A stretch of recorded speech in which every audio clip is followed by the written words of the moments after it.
Naisip mo na ba kung ano ang mangyayari kapag tuluyan kang naglaho sa buhay ng isang tao?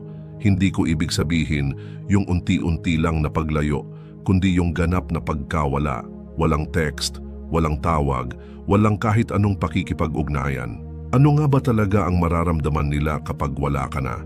Sa panahon ngayon, kung saan madalas hindi pinapahalagahan ng mga tao ang presensya ng iba, baligtarin natin ang sitwasyon. Maglaho ka at panoorin kung paano nagbabago ang mundo nila. Maligayang pagdating sa pinakamahalagang video na mapapanood mo ngayong araw.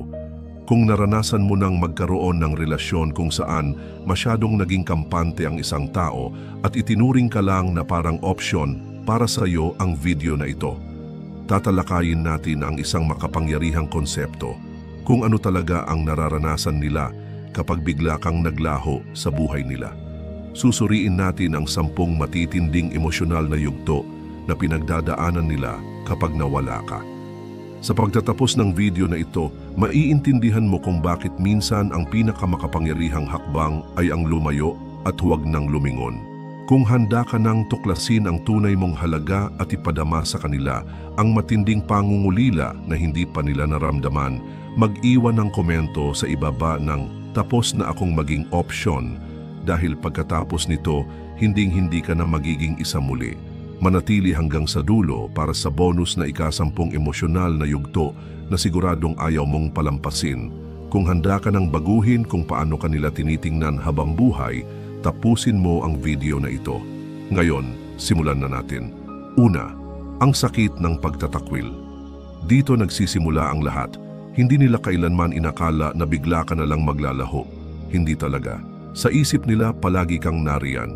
Ikaw ang laging gumagawa ng effort, nagbabalak ng mga plano, nagmamalasakit ng malalim. Ikaw ang naging matibay at palagi nilang maaasahan hanggang sa hindi na. Kapag naglaho ka, para itong biglang pagkabigla na hindi nila inaasahan. Alam mo ang kasabihang, hindi mo malalaman ang halaga ng isang bagay hanggang sa mawala ito. Eksaktong ganito ang nangyayari kapag naglaho ka. Heto ang katotohanan. Kapag inalis mo ang sarili mo sa buhay nila, hindi lang pisikal mong pagkawala ang masakit. Kasama nito, inaalis mo rin ang lahat ng kinakatawan mo, ang ginhawa, ang kumpirmasyon, at ang palagiang presensya na kinalakihan nilang ipagwalang bahala. Bigla silang napipilitang harapin ang katotohanan ng pagkawala nila. Nararamdaman nila ang pagtatakwil, pero mas malalim ito kaysa sa simpleng pagtanggi. Isa itong matalim at personal na sugat dahil bigla nilang nare-realize na nawalan sila ng kontrol sa iyo. Ayaw man aminin ng mga tao, pero kapag alam nilang palagi kang mananatili, nagsisimula ka na lang tratuhin na parang backup plan. Isa ka na lang option, hindi prioridad. Kapag naglaho ka, binabawi mo ang safety net na inaasahan nila at doon nagsisimula ang pagkataranta para itong malayang pagbagsak. Akala nila pwede ka lang nilang baliwalain at ngayon naguguluhan sila. Paano ko hinayaan na mangyari ito? Paano ko nawala ang kontrol? Mas matindi ang sakit ng pagtatakwil kapag naging bukas ka sa emosyon. Tinake for granted nila ang pagmamahal at presensya mo. Iniisip na palagi ka namang nariyan kahit paano ka pa nila tratuhin. Baka nga iniisip pa nila na sila pa ang gumagawa ng pabor sa'yo dahil pinapanatili ka nila sa buhay nila. Heto ang irony, habang iniisip nilang binibigyan ka lang nila ng tira-tira, ikaw pala ang talagang bumubuo at nagtataguyod ng relasyon. Heto ang dapat mong maintindihan. Kung gusto mong maramdaman nila ang buong sakit ng pagtatakwil, huwag ka magbigay ng babala. Huwag mong ipahayag na aalis ka. Huwag kang magbigay ng ultimatum at lalong huwag kang magmakaawa ng atensyon. Umalis ka lang, maglaho ng tuluyan. Kapag naglaho ka ng walang paliwanag, mas matindi ang tama dahil hindi nila ito nakita. Napipilitan silang suriin ang sarili nilang mga ginawa habang malinaw mong ipinapadala ang mensahe na tapos ka na sa kawalan ng respeto. Kapag lumayo ka, huwag ka nang lumingon. Mararamdaman nila ang sakit ng pagtatakwil at maniwala ka, tatama ito sa kanila nang hindi nila inaasahan. Ang taong inakala nilang kontrolado nila, ang taong palaging nananatili anuman ang mangyari, ay umalis na. Hayaan mo silang harapin ang mga natitirang epekto. Ikalawa, ang kawalan ng pangungulila sa iyo. Dito nagiging mas interesante ang lahat. Pagkatapos lumubog ang sakit ng pagtatakwil, may isa na namang damdaming sumusulpot, ang kawalan. Hindi nila inakalang mamimiss ka nila, hindi ba? Malamang kumbinsido sila sa sarili nila na hindi sila maaapektuhan kung umalis ka. Kapag umalis siya, lilipat lang ako sa iba, siguro ganun ang nasa isip nila. Pero ano ang nangyayari kapag tunay ka ngang naglaho?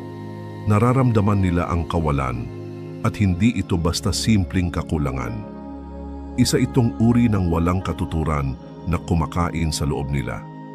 Dumadaan sila sa araw-araw nilang gawain gaya ng nakasanayan pero may kulang. Doon na sila tinatamaan, ikaw pala ang nagbibigay ng kahulugan sa kanilang routine. Ikaw ang nagdadala ng enerhiya, ng init, ng emosyonal na sandigan. Ngayon, wala ka na, kaya lahat nagiging hungkag at walang kulay. Kapag may taong hindi nagpapahalaga sa'yo, nakikita ka lang nila bilang parang ingay sa background. Iniisip nilang madali lang palitan ang koneksyong meron kayo. Pero eto ang hindi nila naiintindihan, walang makakapalit sa naibigay mo sa buhay nila. Maaring subukan nilang punan ng puwang na iyon gamit ang ibang tao, pero hinding-hindi iyon sasapat. May inialok kang hindi mapapalitan, isang enerhiya na ginawang mas magaan, mas maliwanag at mas buo ang mundo nila. Lalong lumalalim ang kawalan na iyon sa bawat araw na lumilipas. Siguro iniisip nilang kaya nila itong takasan sa pamamagitan ng ibang tao o sa pakikisama sa barkada. Baka rin naniniwala silang trabaho o libangan ang makakatulong sa kanila para makalimot. Pero nananatili ang emptiness na iyon, isang paulit-ulit na paalala ng nawala sa kanila. Masakit ito dahil hindi nila inakalang magiging ganoon sila kapuno ng kawalan kapag wala ka. Ito ang masakit na irony.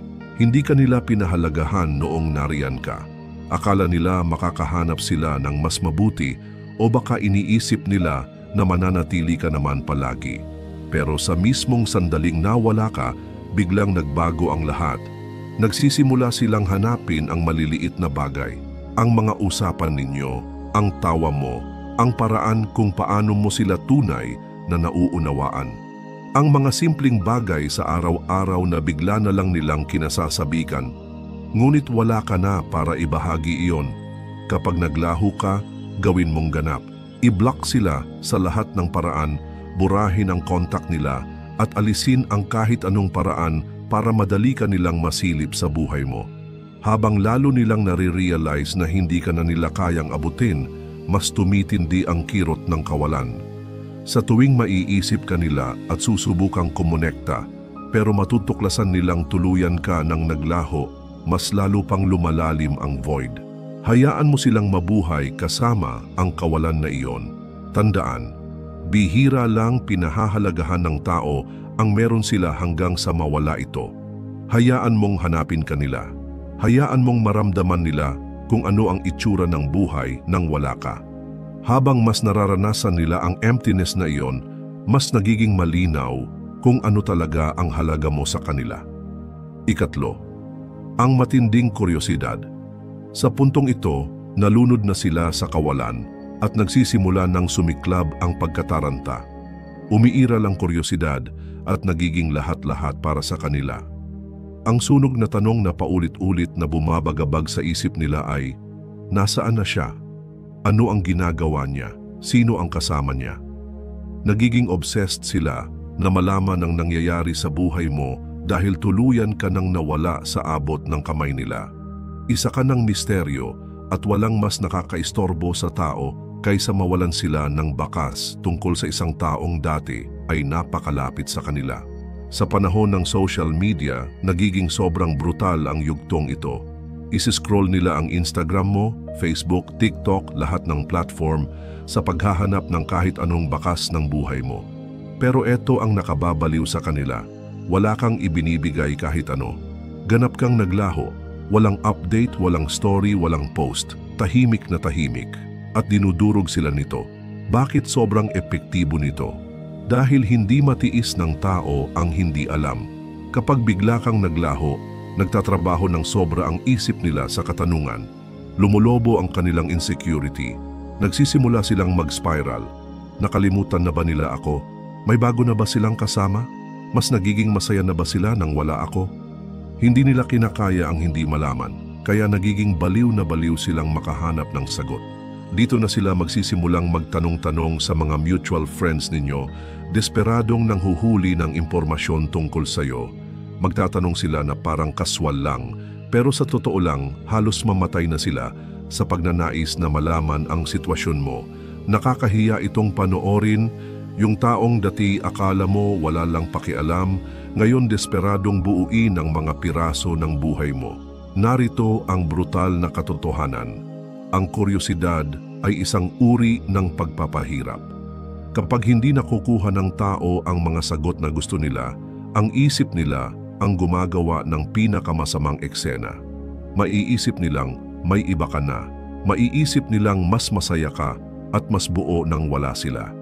Kinakain sila ng buhay ng ganung mga imahinasyon hanggang sa ang simpleng kuryosidad ay maging ganap na pagkahumaling. At heto ang maganda at malupit na irony, habang mas kaunti ang alam nila, lalo nilang gustong malaman. Nagiging ikaw ang tanging bagay na sumasakop sa isip nila. Para magamit ang kuryosidad nila laban sa kanila, maging multo ka. Maglaho ka rin sa digital world. Huwag kang mag-post ng kahit ano na pwedeng magbigay ng kahit maliit na clue tungkol sa buhay mo. Hayaan mong magtaka sila, hayaan mong malunod sila sa sarili nilang isip, desperadong binabasa ang bawat posibilidad tungkol sa'yo. Sa tuwing susulyap sila sa phone nila para sa update pero wala silang makikita, mas lalo silang nalalapit sa breaking point nila. Ikaw na ngayon ang may hawak ng kwento at ang kuryosidad nila ang pinakamakapangyarihan mong sandata. Huwag mo silang bigyan ng sagot, bigyan mo sila ng nakabibinging katahimikan. Ika-4, malalim na pagninilay sa sarili. Ngayon pumapasok na tayo sa delikadong yugto para sa kanila. Dito nagsisimula ang matinding pagninilay sa sarili. Pagkatapos ng mga araw o linggo ng pagtatanong kung nasaan ka at ano ang ginagawa mo, napipilitan na silang ituon ng ilaw sa sarili nila. Nagsisimula silang tanungin ang mahihirap na tanong, sobrang lumayo ba ako? Sobrang malamig ba ako? Ako ba mismo ang nagtulak sa kanya palayo? Ako ba ang tuluyang sumira ng lahat? Doon na bumabalik ang pagsisisi at napakapait lunukin. Narito ang realidad, ayaw ng tao na aminin kapag sila ang nagkamali. Likas na katangian ng tao ang umiwas sa pagkakamali. Pero kapag naglaho ka, wala silang magawa kundi harapin ang mga pagkakamaling iyon ng diretsahan. Dahil wala ka na para pagaanin ang sitwasyon o kumbinsihin silang ayos lang, naiiwan silang mag-isa kasama ng sarili nilang mga kilos. At sobra itong hindi komportable. Nagsisimula silang ulit-ulitin sa isip ang bawat pakikipag-ugnayan, tinatanong kung may nagawa ba sila na dapat ginawa ng iba. Naalala nila ang mga pagkakataong hindi nila pinansin ang mga text mo, tinabla ang nararamdaman mo, at tinrato kang parang pangalawa lang sa lahat, at tinatamaan sila ng malakas dahil sa kaibuturan nila, alam nilang may mabuting bagay sila noon, pero ipinagwalang bahala nila. Ngayon, nakulong sila sa sarili nilang isip at mabagsik ang mga naiisip nila. Mabigat ang yugtong ito dahil lahat ng laban ay nasa loob nila mismo. Hindi ka na nila pwedeng sisihin, wala ka na para makipagtalo o maging dahilan nila. Ang tanging taong maaari nilang sisihin ay ang sarili nila at masakit iyon. Habang lumilipas ang panahon, lalo pang lumalalim ang pagninilay. Habang mas nagmumuni-muni sila, mas nagiging malinaw kung gaano nila ito sinira. Tumitindi ang guilt at nagsisimula silang maghangad na maibalik ang oras para baguhin ang mga ginawa nila. Pero huli na para doon. Sa yugtong ito, huwag kang makipag-ugnayan. Huwag mong ipaliwanag kung bakit ka umalis o isa-isahin ang mga pagkakamali nila. Hayaan mong sila mismo ang makadiskubre. Pinakamatindi ang tama ng self-reflection kapag kusang nangyayari mula sa loob. Habang mas marami silang oras sa pagninilay, mas nagiging malinaw na sila mismo ang dahilan kung bakit nagkamali ang lahat. Hayaan mo silang malugmok sa guilt na iyon. Isa itong leksyon na kailangan nilang matutunan. Ikalima, ang matinding. Pag nanasang habulin ka, ngayong sapat na ang oras na ginugol nila sa pagninilay, may nangyayaring pagbabago sa loob nila. Mula sa pagtatanong sa sarili, bigla silang napupunta sa desperadong kagustuhang mabawi ka. Baligtad na ang sitwasyon. Dati, ikaw ang laging nagbibigay ng effort, nagmamalasakit at humahabol. Ngayon sila naman, umiiral sa kanila ang matinding pagnanasang habulin ka. Hindi ka na nila matigil isipin, hindi sila mapakali sa kagustuhang makipag-ugnayan at hindi nila matantya kung tuluyan na ba nilang sinayang ang pagkakataong maitama ang lahat. Unti-unti na silang nagpaparamdam, magsisimula sa mga text na iniisip kita, magla-like ng mga luma mong post sa Instagram o mag-iiwan ng comment para lang makita kung sasagot ka. At syempre, may darating na late night message matapos uminom, umaasang maibalik ang bagay na sila mismo ang nagwasak. Pero eto ang mahalaga, sila na ang humahabol ngayon. Mula sa pagtrato sa iyo bilang isang bagay na maaari nilang baliwalain, bigla silang naging desperado para mabawi ka. At dito, nasa iyo na ang lahat ng kapangyarihan. Ang pagnanasang habulin ka ay nagiging matindi pero hindi mo kailangang sumagot. Sa totoo lang, huwag kang sumagot. Hayaan mong maramdaman nila ang desperasyon. Hayaan mong mag-isip sila kung naka-move on ka na ba. Habang mas sinusubukan ka nilang habulin, mas nare-realize nila na nawala na ang kontrol nila. Hindi na sila ang may hawak ng sitwasyon at iyon ang nagdadala sa kanila sa pagkabaliw. Kapag nagsimula silang humabol, huwag kang bibigay. Sa sandaling sumagot ka, babalik ulit sa kanila ang kapangyarihan. Pinaghirapan mong maibalik ang halaga mo, ngayon ang pinakahuling oras na dapat mong isuko ulit. Hayaan mong habulin kanila, pero huwag mong gantimpalaan ang ginagawa nila. Ang katahimikan mo, ang pinakamalakas mong sandata. Hayaan mong maramdaman nila ang pagkadismaya ng gustong-gusto nila ang isang bagay, pero hindi na nila ito kayang makuha. Ika-6, ang laban sa pagitan ng ginhawa at pagsisisi. Nang una kang maglaho, maaring nakaramdam sila ng bahagyang ginhawa, parang unang sulyap ng kalayaan. Sinabi pa nila sa sarili nila, sa wakas, hindi ko na kailangan pagtiisan ang drama niya. At sandali, maaring gumaan nga ang pakiramdam nila. Pero heto ang katotohanan tungkol sa tinatawag nilang kalayaan. Ilusyon lang iyon, nakaka-excite sa simula, pero mababaw at panandalian lang. Lalabas sila kasama ang mga kaibigan, magsuswipe sa dating apps, at saglit nilang makukumbinsi ang sarili na ayos lang ang lahat. Pero sa sandaling mag-isa na sila, nakaupo sa tahimik na apartment o walang saysay na nag-i-scroll sa phone, doon na unti-unting sumisilip ang pagsisisi. Nare-realize nila na ang kalayaan ng wala ka ay wala palang laman. Ang mga taong inakala nilang makakapalit sa iyo ay pansamantala lang, mga mababaw na distraction. Para itong pag-inom ng alat na tubig habang uhaw na uhaw, akala mo makakagaan, pero lalo ka lang nauuhaw, lalo kang nagiging desperado at tuluyang nalunod sa pagsisisi. Mas masaklap pa sa panahon ngayon ng casual dating at hookups, madalas iniisip ng tao na ganun lang kasimple ang makalimot, isang swipe lang sa bago at tapos na. Pero hindi pala ganoon kadali. Mabilis nilang nadidiskubre na hindi mo mapapalitan ang isang taong nagbigay ng tunay na emosyonal na katatagan at malalim na koneksyon ng basta-bastang fling o walang saysay na relasyon. Ang katotohanan iyon, tinatamaan sila ng parang isang rumaragasang tren. Hayaan mong maranasan nila ang tinatawag nilang kalayaan. Huwag kang bumalik kapag nagsisimula ng sumilip ang pagsisisi. Hayaan mo silang manatili sa kawalan na inakala nilang magpapalaya sa kanila. Tandaan, ang ginhawang naramdaman nila sa simula ay panandalian lamang, pero ang pagkawala mo, iyon ang maghahatid ng multo ng pagsisisi na hinding-hindi nila inaasahan.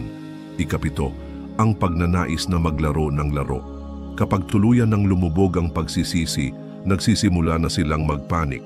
Desperado na silang makuha muli ang kontrol sa sitwasyon, pero wala silang alam kung paano. Kaya ano ang ginagawa nila? nagtatangkang maglaro ng laro.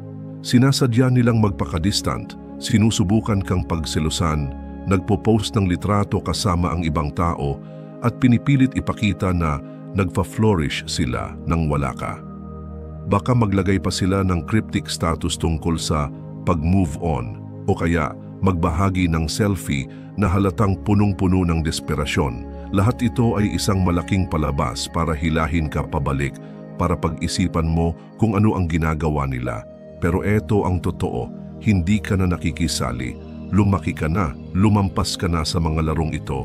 Naka-move on ka na sa ganitong kababawan at ang maliliit nilang pagtatangka na pukawin ka ay wala ng epekto.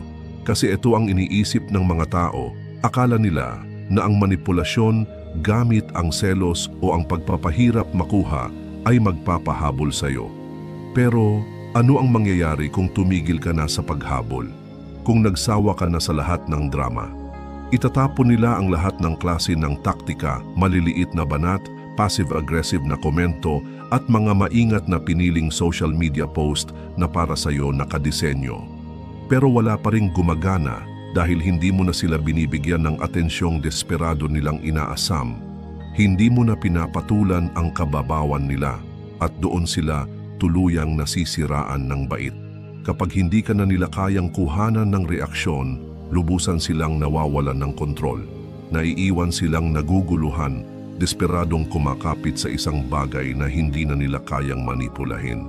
Huwag kang sumali, baliwalain ang cryptic posts. Huwag kang mag-react sa mga litrato. Gumagana lang ang laro nila kung papatol ka. Sa sandaling tumigil ka sa pagbibigay ng reaksyon, doon nila tuluyang nare-realize wala na silang anumang kapangyarihan laban sa iyo. Ikawalo, ang nakakabigat na bigat ng katahimikan. Ang katahimikan ay isa sa pinakamakapangyarihang sandata na maaari mong gamitin kapag naglaho ka. Ang kawalan ng iyong mga salita, ng mga text mo, ng presensya mo, mas malakas ang sinasabi kaysa sa anumang maipapaliwanag mo. Iniiwan nito silang nag-iisa kasama ang kanilang mga iniisip at doon nagsisimula ang tunay na pagpapahirap. Ang katahimikan ay nagiging sobrang bigat, sobrang hindi matiis at wala silang takas mula rito. Nagsisimula silang questionin ng lahat. Inuulit nila sa isip ang lahat ng oras na hindi nila sinagot ang tawag mo, ang mga sandaling masyado silang abala para mag-reply sa text mo. Ngayon, gagawin nila ang lahat, kahit ano, para lang muling makarinig mula sa iyo. Ang katahimikan ay isang uri ng torture para sa isang taong sanay na sila ang may kontrol. Inaasahan nila na ikaw ang unang makikipag-ugnayan. Inaasahan nilang ikaw ang magtatanong kung anong problema o magmamakaawa ng paliwanag. Pero ano ang mangyayari kung hindi mo ginawa iyon? Ano ang mangyayari kapag naglaho ka at naiwan silang nakaupo sa nakabibinging katahimikan? Iniisip kung tuluyan ka na nga bang nawala sa kanila. Hindi nila ito maunawaan. Bawat minutong lumilipas nang wala ni isang salita mula sa iyo ay parang isang walang katapusang oras. Habang tumatagal, lalo lamang silang nilalamon ng kanilang anxiety. Nabubuhay tayo sa mundong laging puno ng komunikasyon, mga text, tawag, notification, instant gratification. Inaasahan ng lahat ang agarang sagot. Kapag hindi mo iyon ibinigay, nagkakagulo ang isip nila. Sanay sila sa ingay ng isang relasyon, ang palitan ng salita, kahit ang mga pagtatalo. Pero ang katahimikan ay mas malalim ang tama kaysa sa anumang salita. Gamitin mo ang katahimikan bilang iyong kapangyarihan. Huwag mo itong putulin. Huwag mong ipaliwanag ang sarili mo.